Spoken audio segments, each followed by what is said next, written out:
I remember the exact moment the room went quiet.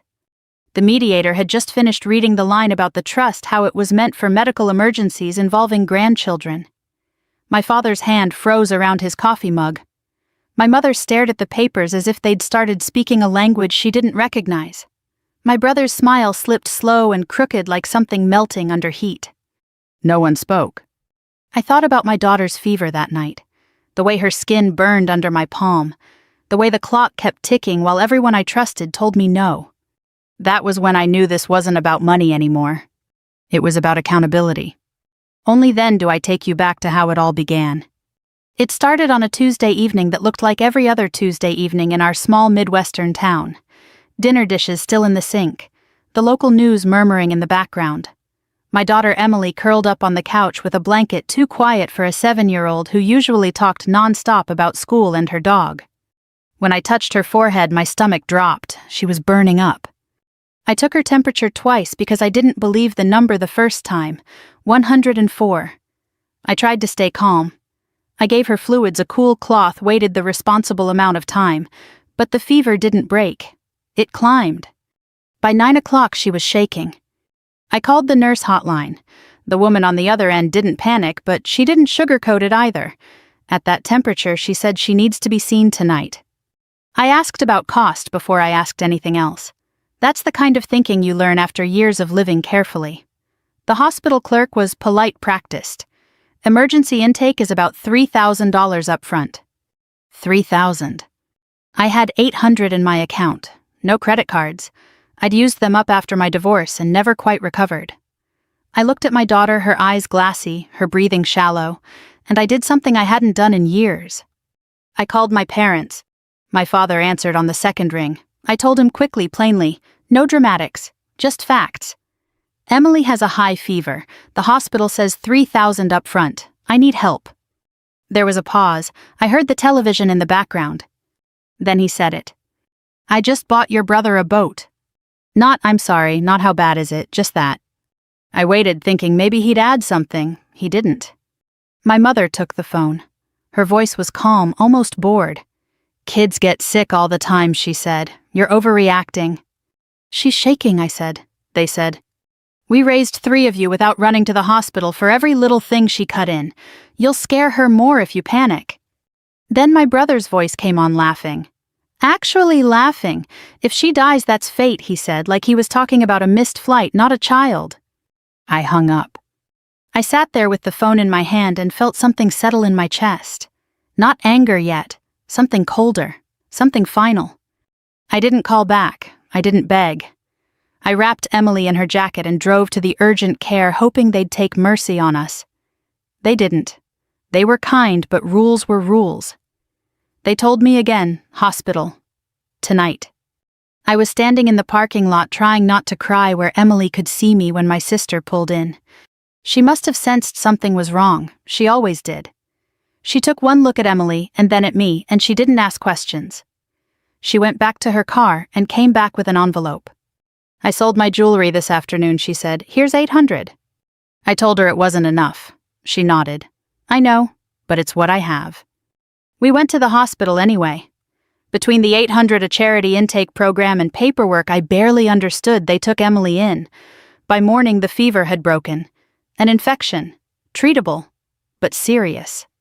Emily slept pale and peaceful, and I sat there watching the machines blink and beep, thinking about my parents' living room, the new boat, the laughter. In the weeks that followed, everyone acted like nothing had happened. My parents never asked how Emily was doing. My brother joked about me being dramatic. My sister hugged me and said she was just glad Emily was okay. But I couldn't let it go. Not because I wanted revenge, because something felt wrong in a way I couldn't explain yet.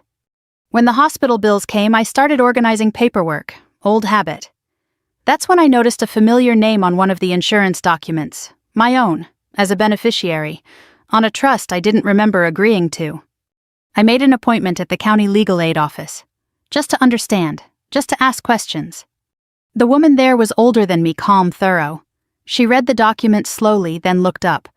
This fund, she said, was specifically designated for medical emergencies involving grandchildren. I laughed once, sharp and humorless. They bought a boat. She nodded. That's going to matter.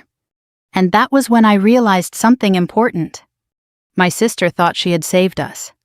She had no idea what was coming. The first night Emily slept through without the fever breaking felt unreal. I sat in the hospital chair with my coat still on, afraid that if I relaxed too much, something would change. The room smelled like disinfectant and warm plastic. Machines hummed softly. Every so often a nurse passed by and glanced in, checking the monitors without waking her. I watched my daughter breathe. Slow, even alive. That word kept repeating in my head, alive. By morning, the doctor explained it had been a severe infection. Not rare, but not something to ignore either. He said the phrase that stuck with me most wasn't medical at all. He said, "You brought her in when it still mattered." I nodded, thanked him, and didn't tell him how close I'd come to not being able to. Emily stayed 2 more days. During that time, I didn't hear from my parents or my brother. Not a call, not a text. Silence has a weight to it, and theirs pressed down on me harder than the hospital bills waiting in my bag. My sister Carol came every evening after work. She brought soup for me, books for Emily, and never once made a big deal about the envelope she'd handed me in the parking lot. She acted like selling her jewelry had been nothing more than running an errand. On the 3rd day, as Emily slept, Carol finally spoke about it.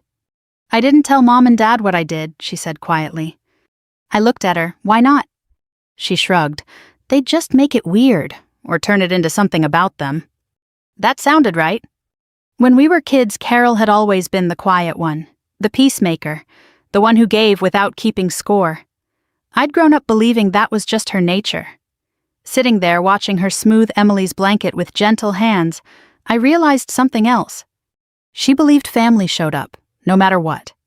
Emily came home with antibiotics, follow-up appointments, and a stack of paperwork that felt heavier than it looked. I tucked the bills into a folder and tried not to think about them. I focused on getting her back into her routine. School, meals, sleep. Life resumed on the surface. Inside, something had shifted. A week later, my mother called as if nothing had happened. She talked about the weather, the price of groceries, a neighbor's new fence. She never mentioned Emily's fever. I let her talk. When she finally paused, I said Emily was in the hospital. "I figured she was fine," my mother said. "You would have said something if it was serious." I almost laughed. Instead, I said goodbye and hung up. The hospital bills arrived in stages. Itemized, precise.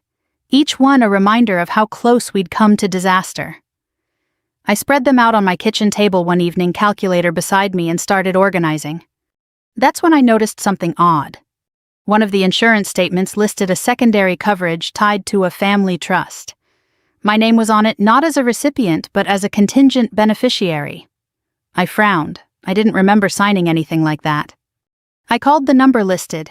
The woman who answered was polite but careful. She confirmed the trust existed and that it had been established years ago by my parents. She couldn't give details without proper authorization, but she mentioned one thing almost casually. "It's designated primarily for emergency use related to descendants," she said. Descendants. I thanked her and hung up my hands cold. That night, I lay awake thinking about my father's voice. "I just bought your brother a boat." I thought about my mother saying kids get sick all the time. I thought about $3,000 being too much when a boat apparently wasn't. The next morning, I went to the county legal aid clinic. I told myself I was just gathering information, just being responsible. The woman I met there, Mrs. Allen, had gray hair and reading glasses on a chain. She listened without interrupting, flipping through the documents I'd brought. When she finished, she folded her hands. "You didn't misuse anything," she said, "but they might have." I asked her what that meant. She explained carefully. The trust had rules, clear ones. Funds allocated for medical emergencies involving grandchildren weren't supposed to be diverted for personal purchases. Not legally, not ethically. What would happen if someone challenged it, I asked. Mrs. Allen met my eyes. There would be consequences. I drove home slowly, hands tight on the steering wheel. I wasn't thinking about revenge. I was thinking about Emily shaking under that blanket. I was thinking about Carol selling her jewelry while my parents spent freely. That evening, Carol came over with groceries. I almost told her everything. Almost. But she smiled when Emily ran to her and I stopped myself. She still believed this was over. It wasn't. Over the next few weeks, I gathered papers quietly. Old mail, statements I'd ignored before. I wasn't digging for dirt. I was connecting dots that had always been there. The more I learned, the clearer it became. My parents hadn't just refused me that night. They'd chosen something else. And choices have consequences whether people are ready for them or not. Carol called one afternoon cheerful. "Mom wants everyone together next weekend," she said. "Your brother wants to show off the boat." I looked at the folder on my table, the neat stacks, the truth waiting patiently. "I'll be there," I said. After I hung up, I sat very still. For the first time since that night in the parking lot, I felt something close to calm. Not because I'd won anything, but because I finally understood what I was dealing with. The house looked the same as it always had when I pulled into my parents' driveway that Saturday afternoon. Same trimmed hedges, same flag on the porch, same sense that time had paused there while the rest of us moved on. I sat in my car for a moment before getting out, listening to the engine tick as it cooled, reminding myself why I was there. Not to accuse, not to explode, just to observe. My brother's boat was parked in the driveway, hitched to his truck like a trophy. White hull, polished metal, still smelling new. I noticed how carefully it had been positioned, angled just enough to be seen from the street. Inside, everyone acted cheerful. My mother hugged Emily and told her she looked perfectly fine now.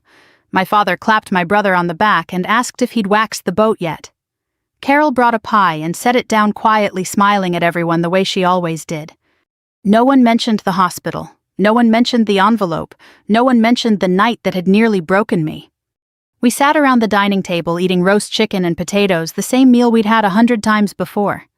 Conversation stayed safely on the surface. Weather, gas prices, a neighbor's new fence. At one point, my brother raised his glass. "To good health," he said, grinning. "See, everything works out." I felt my jaw tighten, but I said nothing. After dinner, my father motioned for everyone to move into the living room. He stood near the fireplace, hands in his pockets, smiling with that familiar air of authority. "I want to talk about something," he said, "something positive." He gestured toward the window. "The boat. I worked hard my whole life. I deserve to enjoy it. And I wanted your brother to have something nice." I watched Carol's face. She nodded politely, but her eyes flicked toward me for just a second. I thought of Mrs. Allen's voice. Funds allocated for medical emergencies involving grandchildren. I thought of Emily's fever. I said nothing. The evening ended without incident. Hugs, goodbyes, promises to get together again soon. As I drove away, I felt a strange clarity settle over me. They weren't confused, they weren't mistaken, they were comfortable. That realization stayed with me in the days that followed. Life moved forward. Emily went back to school. I went back to work. Bills got paid slowly but steadily. On the outside, everything looked normal. On the inside, I was changing. I stopped calling my parents out of habit. I didn't share updates they hadn't asked for. When my mother called, I kept conversations brief and factual. She noticed, of course. "You sound distant," she said one afternoon. "I'm busy," I replied, which was true. I was busy learning. I met with Mrs. Allen twice more. She helped me understand the structure of the trust, how it had been set up, how it was meant to function, and how easily people assumed no one would ever question it. "Most family disputes never reach this stage," she said, "because people don't want to cause trouble." "I don't want to cause trouble," I said. She gave me a knowing look. Trouble already happened. She was right. One evening, as I sat sorting papers, Carol came over unannounced. She had that look on her face, the one she got when she sensed something was off. "You okay?" she asked. I hesitated. Then I told her part of the truth. Not everything, just enough. I told her about the trust, about the designation for medical emergencies, about the boat. She stared at me, stunned. "That can't be right." "I wish it wasn't," I said. She sank into a chair. "They told me they didn't have the money." "So did they tell you about the trust?" She shook her head slowly. We sat in silence for a long moment. Finally, Carol spoke.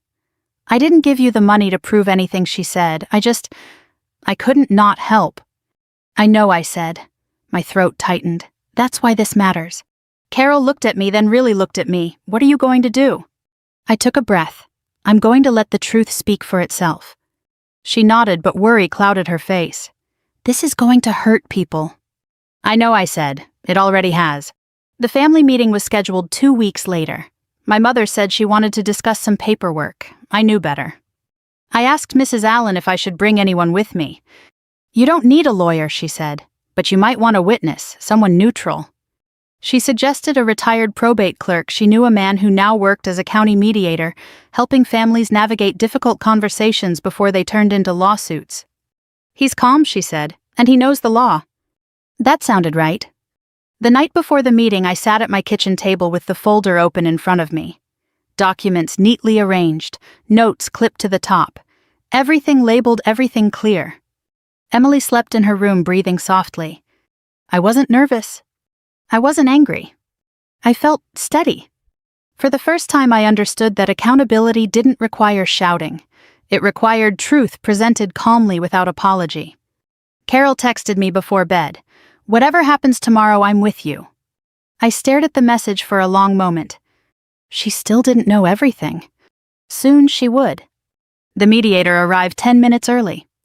That alone told me something about him.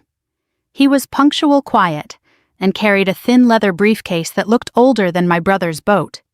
He introduced himself simply as Mr. Harris, a retired probate clerk who now helped families talk before things broke. We sat in my parents' living room, the same room where I'd opened Christmas presents as a child, where my mother kept her framed photos, and my father his carefully arranged awards from work. Everything looked familiar. Nothing felt safe.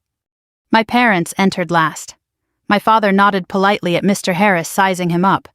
My mother smiled too quickly, the way she did when she wanted control without confrontation. My brother slouched into a chair, arms crossed, confident as ever. Carol came in quietly and sat beside me. I noticed her hands were clenched in her lap. Mr. Harris didn't waste time. He explained why he was there calmly, professionally. He spoke about clarity, about preventing misunderstandings, about protecting relationships. My father nodded along, clearly assuming this was a formality. Let's start with the trust, Mr. Harris said. The word landed heavier than I expected. My mother straightened. We've handled that for years, she said. There's nothing complicated about it. Mr. Harris opened his briefcase and removed a few documents. According to these records, he said the trust was established with specific conditions. One of them involves emergency medical care for grandchildren. My father shifted in his seat. Mr. Harris continued, the fund was accessed recently for a purchase unrelated to that purpose. My brother laughed softly. You mean the boat? Silence followed. Yes, Mr. Harris said evenly, the boat. My father cleared his throat. It was our money. It was trust money, Mr. Harris corrected gently. There's a difference. I watched my mother's face change. The calm mask cracked just enough to show fear beneath it. This is being blown out of proportion, she said. The child is fine. That's not the standard, Mr. Harris replied. The standard is intent and compliance. My brother leaned forward. So, what you're saying, we did something illegal? I'm saying Mr. Harris said that if this were reviewed formally, there would be questions. Serious ones. My father's voice hardened. And who would do that? I met his eyes. I would, I said quietly. Carol inhaled sharply beside me. My mother turned to me. You wouldn't. I didn't want to, I said, but you left me no choice. The room felt smaller, the walls closer. I explained everything calmly. The hospital estimate, the phone call, the boat, the trust. I didn't exaggerate, I didn't accuse. I simply laid out the facts. When I finished, my brother scoffed. You're doing this over one night. I'm doing this, I said, over a pattern. Mr. Harris slid another document forward. There's also the matter of beneficiary designations, he said. Names used without consent. That complicates things further. My mother's hands trembled. We never meant... Intent matters, Mr. Harris said, but so does impact. The meeting paused there. My father stood and walked to the window, staring out at the driveway where the boat sat gleaming in the sunlight. For the first time, he looked uncertain. If we fix this, he asked slowly, does it go away? Mr. Harris chose his words carefully. That depends on what fix means. They talked for nearly an hour after that. Numbers, accounts, options. I mostly listened. Carol stayed silent, her face pale eyes moving from one person to another as the truth settled in. Finally, my father spoke. "We'll reverse the withdrawal," he said. "Set up the medical fund properly." "And the boat?" Mr. Harris asked. My brother opened his mouth, but my father raised a hand. "It'll be sold." My brother's face went red. "You can't be serious." "I am," my father said. "This has gone far enough." I felt no triumph, just relief. Mr. Harris gathered his papers and stood. "I'll draft the necessary amendments," he said. "This doesn't need to become public." After he left, no one spoke for a long moment. Carol finally broke the silence. "You sold your jewelry," she said softly, looking at me. "And they bought a boat." My mother looked down. "I didn't know," Carol said, her voice shaking. "I didn't know any of this." "I know," I said. My father sighed heavily. "We made mistakes." "Yes," I said, "you did." That night after we left, Carol called me from her car. She was crying. Not loudly, just enough. "I thought family meant we showed up," she said. "It does," I replied. "That's why this had to happen." Weeks passed. The trust was corrected. A medical account was established in Emily's name. The boat was sold quietly. One afternoon, an envelope arrived for Carol. Inside was a check, enough to replace every piece of jewelry she'd sold. There was no note. I watched her hold it, eyes wet, and I knew something had shifted. Not everything was healed, but something had been set right. The boat was gone before anyone talked about it. One Saturday morning, Carol called and said, "Have you seen the driveway?" I hadn't. When I drove past my parents' house later that day, the space where the boat had gleamed like a promise was empty. No sign, no explanation, just bare concrete and tire marks fading in the sun. It felt fitting. For weeks after the meeting, everything stayed quiet. My parents followed through on the paperwork exactly as Mr. Harris outlined. The trust was corrected. The medical account was established, properly titled, properly funded. No shortcuts this time. No assumptions that no one would notice. Emily went to her follow-up appointments without me wondering how I'd pay. That alone changed the air in my chest. I slept better. I breathed easier. But silence has a way of bringing its own questions.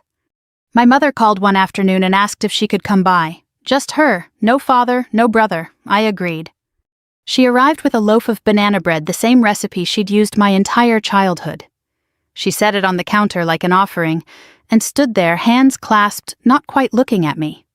"I didn't handle things well," she said finally. I waited.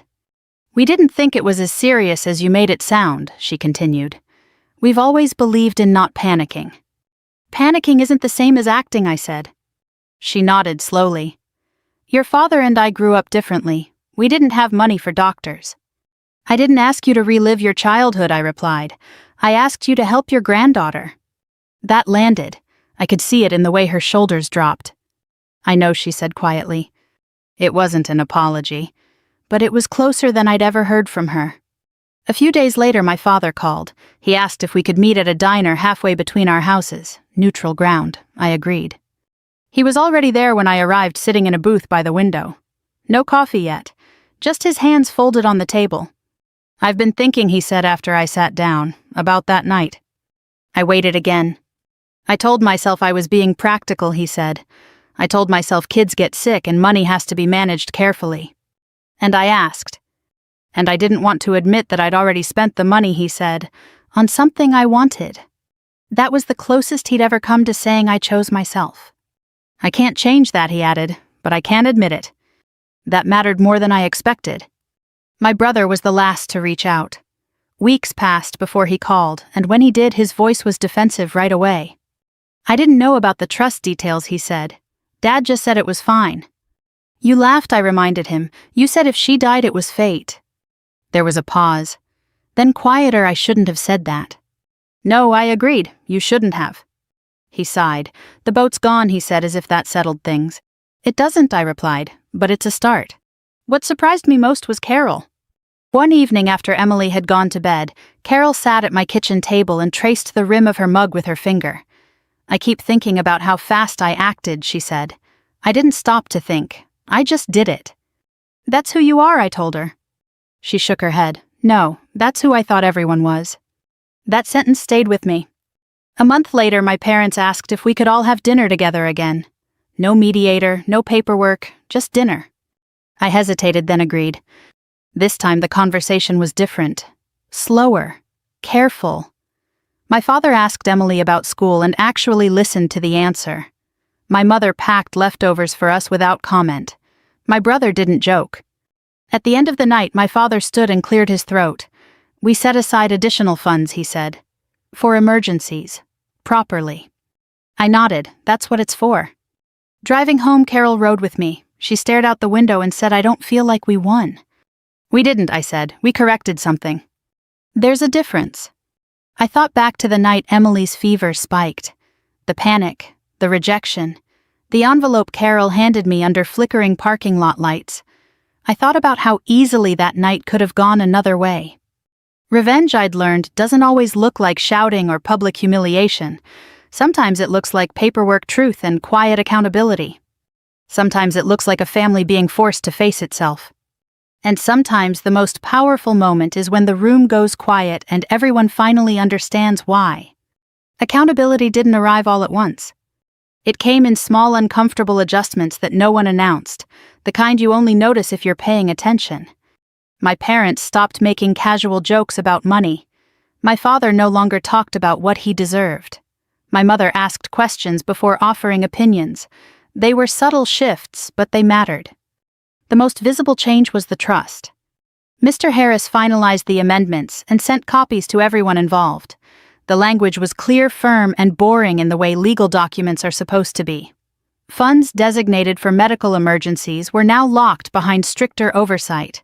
No single person could move money without documentation and a paper trail. When I held the finalized copy in my hands, I felt something loosen inside me. Not satisfaction, relief. Emily's name was there, properly listed, protected. The medical account worked exactly as promised. Her follow-up visits were covered without stress or scrambling. For the first time in years, I didn't dread opening the mailbox. That piece changed me more than I expected. My father called one evening to tell me the boat had sold at a loss. He didn't sound angry about it, just tired. "It was never worth what it cost us," he said. I knew he didn't just mean money. My mother, for her part, started showing up differently. She brought groceries instead of opinions. She asked before offering advice. Once, when Emily complained of a headache, my mother said, "Let's check with the doctor," without hesitation. I noticed, Emily noticed too. My brother struggled the most. Losing the boat bruised his pride in a way he wasn't prepared for. For a while he kept his distance, communicating only through brief texts. When he did come around, he was quieter, less sure of himself. One afternoon he showed up unexpectedly while I was in the yard. He stood there, hands shoved in his pockets, watching Emily chase the dog. "I didn't think it would go this far," he said. "That's the problem," I replied. "You didn't think at all." He nodded slowly. "I guess I thought someone else would handle it." I looked at him then. That someone was me. He swallowed. "I know." That was all he said, and for once it was enough. Carol, meanwhile, carried the weight differently. Even after the check arrived to replace her jewelry, she didn't cash it right away. She kept it in her purse for weeks, folded and unfolded, as if deciding what it meant. "I don't want it to erase what happened," she said one night as we sat together. "It doesn't," I told her. "It acknowledges it." She eventually deposited the check, but she changed too. She stopped being the automatic fixer, the quiet rescuer. She began setting boundaries, something she'd never done before. Watching her learn that felt like watching someone stand up straighter. The family dinner we held a month later was tentative but genuine. No speeches, no declarations, just food conversation, and an understanding that something fundamental had shifted. Halfway through the meal, my father cleared his throat. He looked at Emily, then at me. "I didn't show up when it mattered most," he said. "I won't make that mistake again." It wasn't a perfect apology, but it was honest. And that mattered. Emily, blissfully unaware of the gravity of the moment, asked for dessert. We all laughed softly, carefully. The sound felt earned. That night, after everyone left, I sat alone at the table and thought about the word revenge. This hadn't looked like revenge. There were no raised voices, no slammed doors, no dramatic exits. There were documents, conversations, consequences. There was accountability. I realized then that what I'd wanted all along wasn't punishment. It was recognition. The acknowledgement that my fear that night had been real, that my daughter's life had mattered more than convenience or comfort. The law had helped, so had timing. But the real shift came from refusing to let the truth be minimized. Weeks later, I received a letter from the hospital's financial office confirming the account balance and future coverage. I filed it away next to the trust documents in a folder labeled simply Emily. That folder represented something I'd never had growing up. Security. The family wasn't healed, not completely. Some wounds leave scars even when they close properly. But we were functioning on honesty now, not denial. And that I'd learned was the difference between a family that survives and one that just pretends. The first quiet morning after everything settled felt unfamiliar. Not the uneasy quiet that follows an argument, but a steady one, the kind that lets you hear your own thoughts again. Emily sat at the kitchen table coloring while I made coffee. Sunlight came through the window in a way that made the dust in the air look almost gentle. Ordinary. That word had new meaning now. Later that week, Emily had a routine checkup. Nothing urgent, nothing dramatic. We walked into the clinic, checked in, and I handed over the card connected to her medical account. No explanations, no anxiety, just procedure. As we left, Emily reached for my hand. "Mom," she said, "are we okay now?" I stopped walking. "Yes," I said and meant it. "We're okay."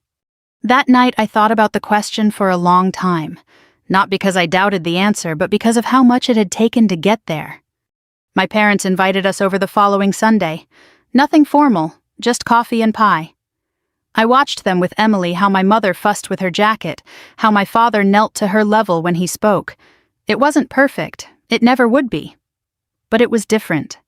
At one point, my mother turned to me. "If something ever happens again," she said carefully, "you call us, right away." I studied her face. "I will," I said. "And I'll expect you to listen." She nodded, no argument, no defensiveness. That mattered. My brother came later alone this time. He didn't talk much. He played with Emily, helped wash dishes, kept his distance when conversations got heavy. As he was leaving, he paused at the door.